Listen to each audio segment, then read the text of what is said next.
ಪವಿತ್ರ. ಇದು ಹೇಗ್ ಸಾಧ್ಯ? ದೇವರ ಅಷ್ಟೊಂದು ಕಠೋರನ? ಮಹಾರಾಜ ಕೇಸರಿ ಅಂತ ಸರ್ವಪ್ರಿಯ ವ್ಯಕ್ತಿತ್ವದ ಅಂತ್ಯ ಈ ರೀತಿ? ಅಂಜನಿ, ಮಹಾದೇವನ ಮೇಲೆ ವಿಶ್ವಾಸವಿಡು. ಅವರೇ ನಮ್ಮ ಪಾಲಿಗೆ ಉಳಿದಿರೋದು.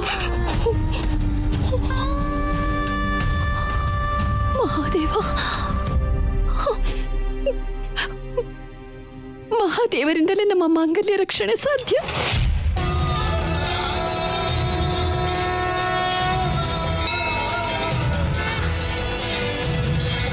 ಹರ ಹರ ಮಹಾದೇವ.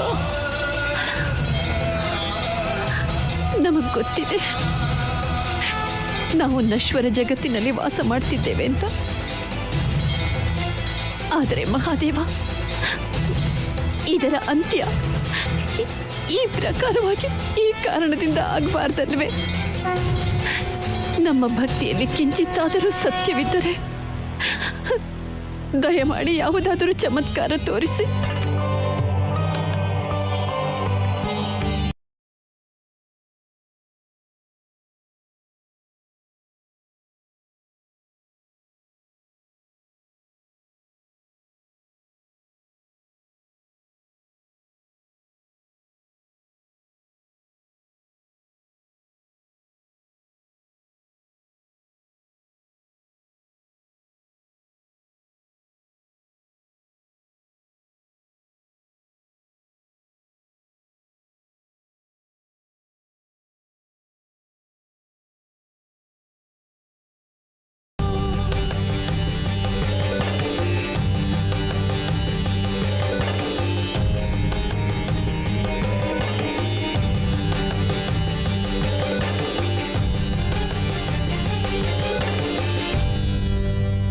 ಮಹಾದೇವ ತಮಗೆ ಕೇಳುತ್ತಿಲ್ಲವೇ?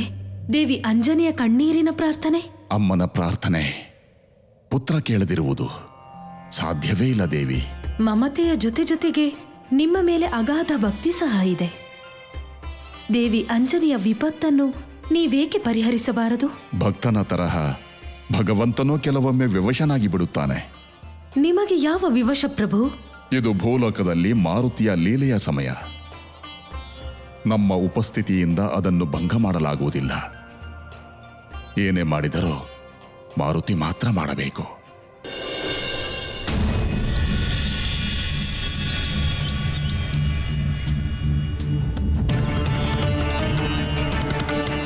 ಎಲ್ಲಿ ಹೋದ್ವು ಎಲ್ಲ ಆನೆಗಳು?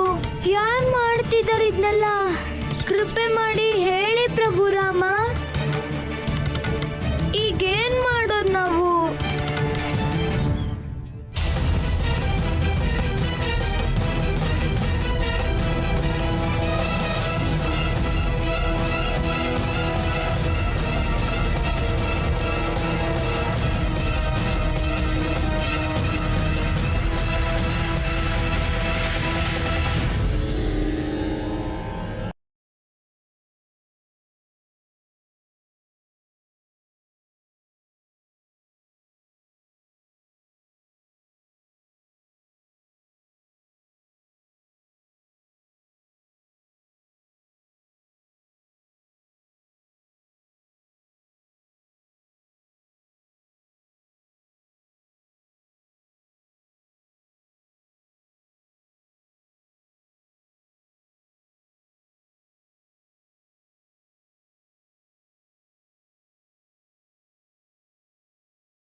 भोजनम् तत्सवितुर्वृणीमहे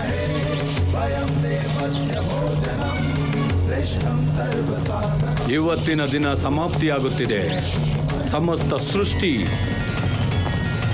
ನಮ್ಮ ಬೆಳಕನ್ನು ಉಪಯೋಗಿಸಿ ತಮ್ಮ ತಮ್ಮ ಜೀವನವನ್ನು ನಡೆಸುತ್ತಿದ್ದಾರೆ. ಸಾರಥಿ ಅರುಣ, ಕರೆದುಕೊಂಡು ಹೋಗೋ ಪಶ್ಚಿಮದ ಕಡೆಗೆ, ಅಂದ್ರೆ ಅಸ್ತಂಗತದ ಕಡೆಗೆ. ಸೂರ್ಯ ಮುಳುಗ್ತಾ ಇದ್ದಾನೆ. ಈಗ ನೀವೇ ಹೇಳಿ ಪ್ರಭು, ಏನ್ ಮಾಡೋದು? ಎಲ್ಲ ಆನೆಗಳು ಎಲ್ಲೋದ್ವು?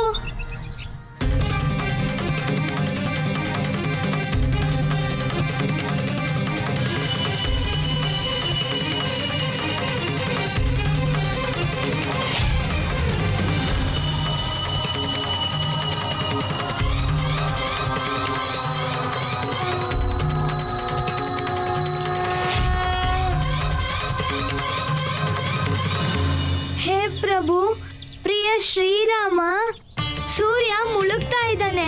ನಮ್ ಪಿತಾಶ್ರೀಯ ಪ್ರಾಣ ಸಂಕಷ್ಟದಲ್ಲಿದೆ. ಕೃಪೆ ಮಾಡಿ ನಮ್ಗೆ ಮಾರ್ಗ ತೋರಿಸಿ. ಸೂರ್ಯಾಸ್ತದ ಒಳಗೆ ನಾವು ದಕ್ಷಿಣೆಯ ರೂಪದಲ್ಲಿ ವಾಹನ ಕೊಡೋಕ್ಕಾಗದೆ ಹೋದರೆ ನಮ್ಮ ತಲೆಯನ್ನು ಕತ್ತರಿಸಿ ನಿಮ್ಮ ಪಾದಕ್ಕೆ ಒಪ್ಪಿಸುತ್ತೇನೆ. ಇಲ್ಲ, ಏನಾದ್ರೂ ಸೂರ್ಯಾಸ್ತ ಆದ್ರೆ, ಆನೆ ಸಿಗ್ಲಿಲ್ಲ ಅಂದ್ರೆ, ಆಗ ಪಿತಾಶ್ರೀ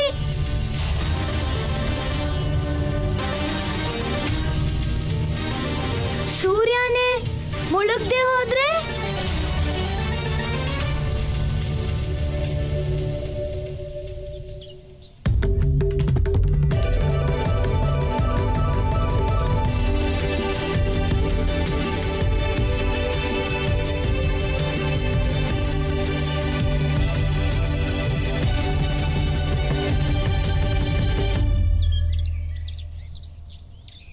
ಮಹಾದೇವ, ಶ್ರೀ ಮಹಾವಿಷ್ಣು ಮತ್ತೆ ಎಲ್ಲ ದೇವತೆಗಳೇ, ನೀವು ನಮ್ಮ ಭಕ್ತಿಗೆ ಸಾಕ್ಷಿಯಾಗಿದ್ದೀರಾ. ನಮ್ಮ ಆರಾಧ್ಯ ದೇವರು ಪ್ರಭು ಶ್ರೀರಾಮನ ಮೇಲೆ ನಮ್ಮ ಭಕ್ತಿ ಸತ್ಯವಾಗಿದ್ರೆ ಎಲ್ಲಿವರೆಗೂ ನಮ್ಮ ಪಾದ ಈ ಭೂಮಿ ಮೇಲಿರುತ್ತೋ ಅಲ್ಲಿವರೆಗೂ ಸೂರ್ಯಾಸ್ತ ಆಗಲ್ಲ.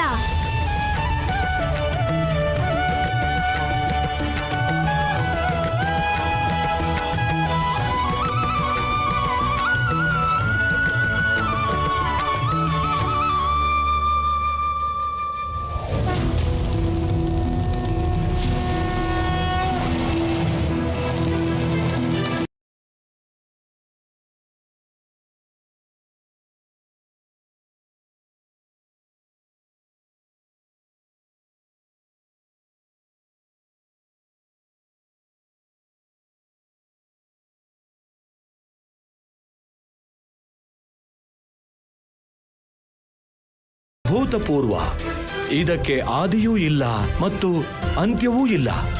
ಏನಿದು?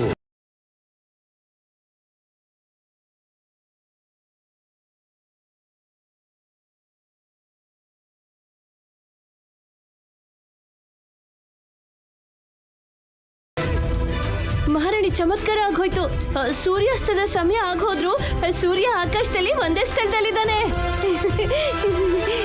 ಹನುಮಂತ ಜ್ಞಾನ ಗುಣಧಾಮ ಜೈ ಕಪೀಶನಿ ಅವಿರತ ನಾಮ. ಜೈ ಹನುಮಂತ ಜ್ಞಾನ ಗುಣಧಾಮ ಜೈ ಕಪೀಶನಿ ಅವಿರತ. ನಿಲ್ಲು ಮಿತ್ರ.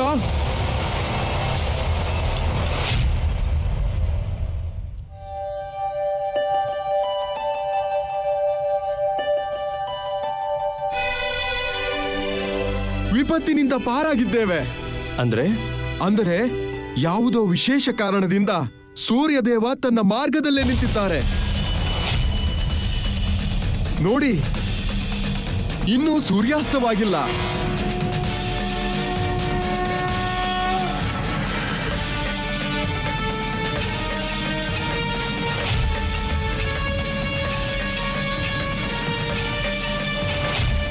ಸೃಷ್ಟಿ ಉದ್ಭವವಾದ ದಿನದಿಂದ ಇಲ್ಲಿಯವರೆಗೂ ಯಾರೂ ಈ ದುಸ್ಸಾಹಸವನ್ನು ಮಾಡಿರಲಿಲ್ಲ. ಸೂರ್ಯದೇವನ ರಥವನ್ನು ನಿಲ್ಲಿಸುವಷ್ಟು ಯಾರದು ಈ ದುಸ್ಸಾಹಸದ ಪ್ರಯತ್ನ ಮಾಡಿದ್ದು? ಈ ಸ್ತಂಭವನ್ನು ನಮ್ಮ ಮಾರ್ಗದಲ್ಲಿ ಸ್ಥಾಪಿಸಿದ್ದು ಯಾರದು? ಪ್ರಭು, 3 ದಿನದಿಂದ 3 ದಿಕ್ಕಿನಲ್ಲಿ 3 ಆನೆಗಳು ಹೇ ಮಹಾದೇವ, ಕೋಟಿ ಕೋಟಿ ಧನ್ಯವಾದಗಳು.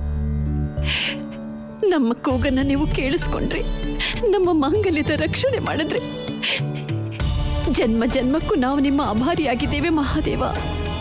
ಹರ ಹರ ಮಹಾದೇವ, ಹರ ಹರ ಮಹಾದೇವ, ಹರ ಹರ ಮಹಾದೇವ, ಹರ ಹರ ಮಹಾದೇವ. ಸುಮೇರುವಿನ ರಾಜಕೇಸರಿಗೆ ಜಯವಾಗಲಿ, ಮಹಾರಾಣಿ ಅಂಜನಿ ದೇವಿಗೆ ಜಯವಾಗಲಿ. ಇದೇನಿದು ಕೋಲಾಹಲ? ಯಾಕಂದ್ರೆ ಮಹಾರಾಣಿ ಮಹಾರಾಜರಿಗೆ ಬಂದಿದ್ದ ಸಂಕಷ್ಟ ತಿಳಿದು ಜನರೆಲ್ಲ ಅರಮನೆ ಮುಂಭಾಗ ನೆರೆದಿದ್ರು. ಆದ್ರೆ ಈ ಅದ್ಭುತ ಘಟನೆ ಎಲ್ಲಾರ ಚಿಂತೆನ ದೂರ ಮಾಡ್ತು. ಎಲ್ರೂ ಈ ದಿವ್ಯಲೀಲನ ತಮ್ಮ ಕಣ್ಣುಗಳಿಂದ ನೋಡ್ತಿದ್ದಾರೆ. ಹೌದೇನು? ನಮಗೂ ಇದನ್ನ ನೋಡ್ಬೇಕು ಅನ್ಸಿದೆ. ನಡೆಯಿರಿ.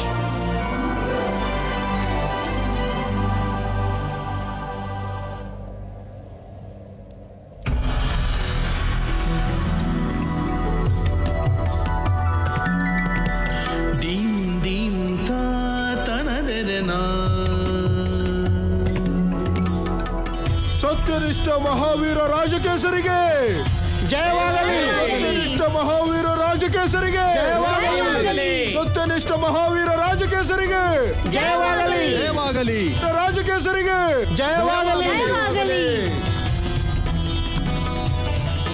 ಹರ ಹರ ಮಹಾದೇವ.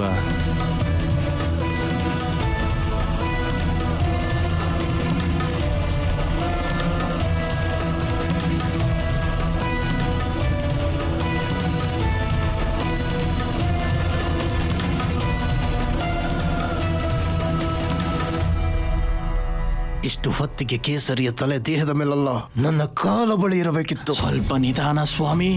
ನಿಮ್ಮ ಕೋಪದಿಂದ ಒಳಗಿನ ರಾಕ್ಷಸ ಹೊರಗೆ ಬಂದು ಬಿಟ್ಟಾನು. ಒಂದನ್ನು ಮರೆಯಬೇಡಿ, ನಿಮ್ಮ ವೇಷ ಸನ್ಯಾಸಿಯದ್ದು. ಒಮ್ಮೆ ದೀರ್ಘವಾಗಿ ಉಸಿರೆಳೆದುಕೊಳ್ಳಿ.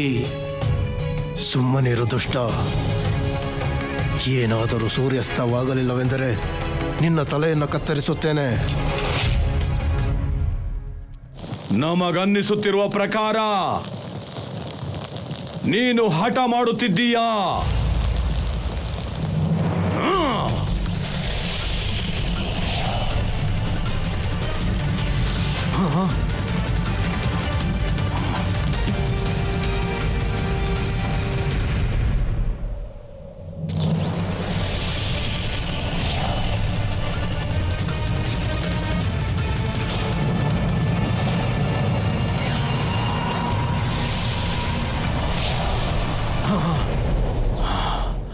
ಸೂರ್ಯದೇವನ ರಥ ನಿಲ್ಲಿಸಲಾಗಿದೆ.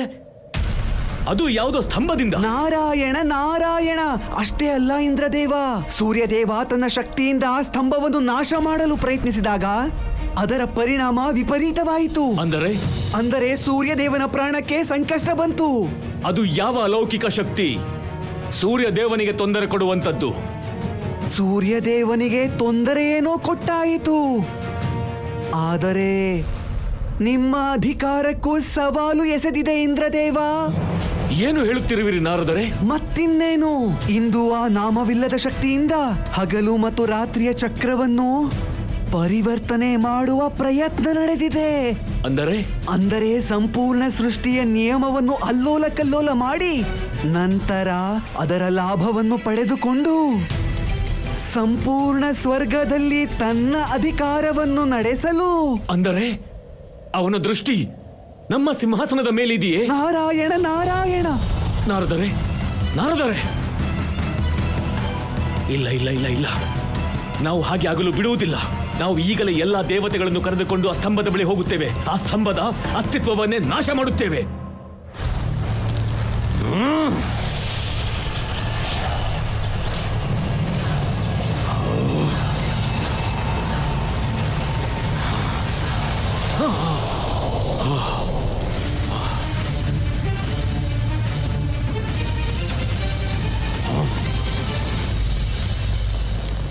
ದೇವತೆಗಳಲ್ಲಿ, ಅಸುರರಲ್ಲಿ, ಯಕ್ಷ ಕಿನ್ನರರಲ್ಲಿ ಯಾರಲ್ಲೂ ಈ ಶಕ್ತಿ ಇಲ್ಲ. ಅದು ಸೂರ್ಯನ ಪ್ರಬಲ ಶಕ್ತಿಯನ್ನು ಸಹಿಸುವಷ್ಟು. ಇದು ಯಾರಾದರೂ ಆಗಲಿ, ಅವನ ಬಲದ ಮುಂದೆ ನಮ್ಮ ಸಮಸ್ತ ಶಕ್ತಿಗಳು ಕ್ಷೀಣವಾಗಿವೆ. ಹರ ಹರ ಮಹಾದೇವ, ಹರ ಹರ ಮಹಾದೇವ. ಜಯ ಹೇಳಿ ಶಂಭೋ ಭೋಲೆನಾಥನಿಗೆ. ಎಲ್ಲ ದ್ವಾರಗಳು ತೆರೆಯಲಿ. ಜಯ ಹೇಳಿ ಶಂಭೋ ಭೋಲೆನಾಥನಿಗೆ. ಮಹಾದೇವನ ಅವತಾರದ ಮಹಿಮೆಯನ್ನು ನೋಡು.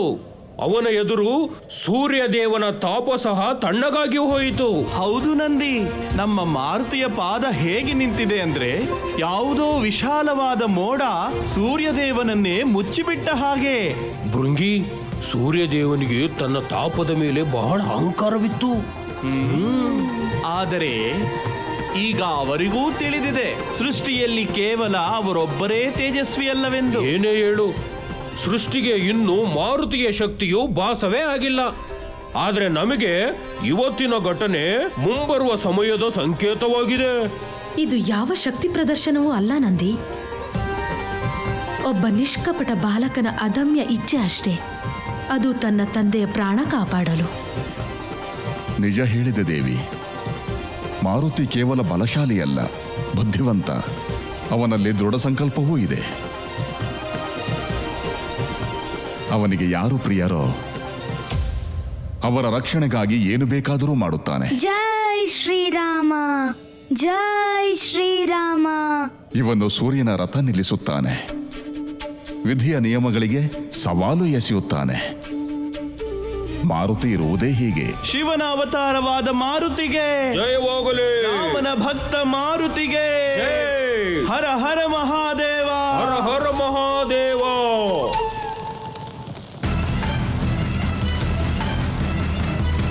ಪ್ರಣಾಮಗಳು ಇಂದ್ರದೇವ.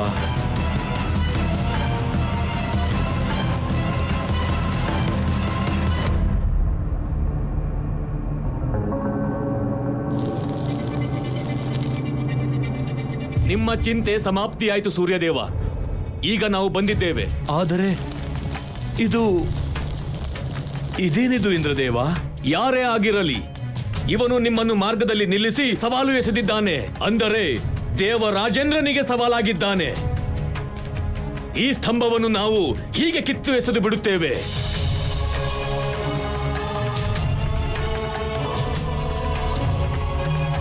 ಆದೇಶ ಕೊಡಿ ಇಂದ್ರದೇವ, ನಾವು ಈ ಸ್ತಂಭವನ್ನು ಅಳಿಸಿ ಹಾಕುತ್ತೇವೆ. ಆಜ್ಞೆ ಮಾಡಿ ಪ್ರಭು, ಸುಟ್ಟು ಭಸ್ಮ ಮಾಡಿಬಿಡುತ್ತೇನೆ. ದೇವತೆಗಳ ಸಮೂಹ ಶಕ್ತಿ ಏನೆಂದು ತೋರಿಸಿ ನಮ್ಮ ಶತ್ರುವಿಗೆ. ವರುಣದೇವ, ಜಲಪ್ರವಾಹದಿಂದಲ್ಲ, ನಿನ್ನ ಭುಜಗಳ ಶಕ್ತಿಯಿಂದ ಬೇರಿನಿಂದ ಕಿತ್ತೆಸೆ ಈ ಸ್ತಂಭವನ್ನು. ಅವಶ್ಯವಾಗಿ ಇಂದ್ರದೇವ, ನೀವು ನಿಶ್ಚಿಂತರಾಗಿರಿ.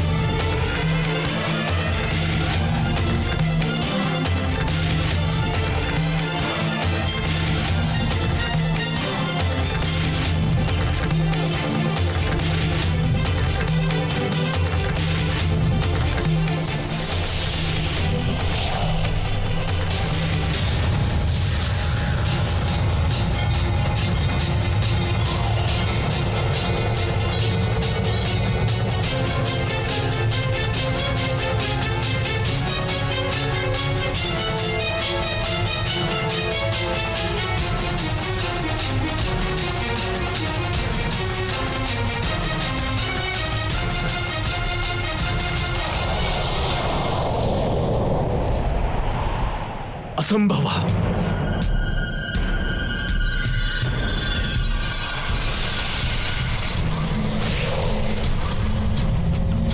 ಹೇ ಜಲಪ್ರವಾಹ, ನನ್ನ ಶಕ್ತಿಯಿಂದ ಈ ಸ್ತಂಭವನ್ನು ನಾಶ ಮಾಡಿಬಿಡು.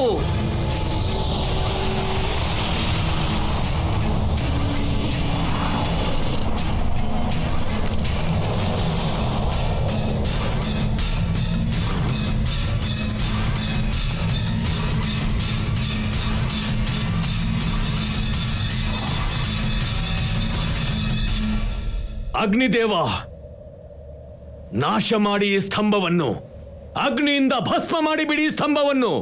ನಿಮ್ಮ ಆಜ್ಞೆಯಂತೆ ದೇವೇಂದ್ರ.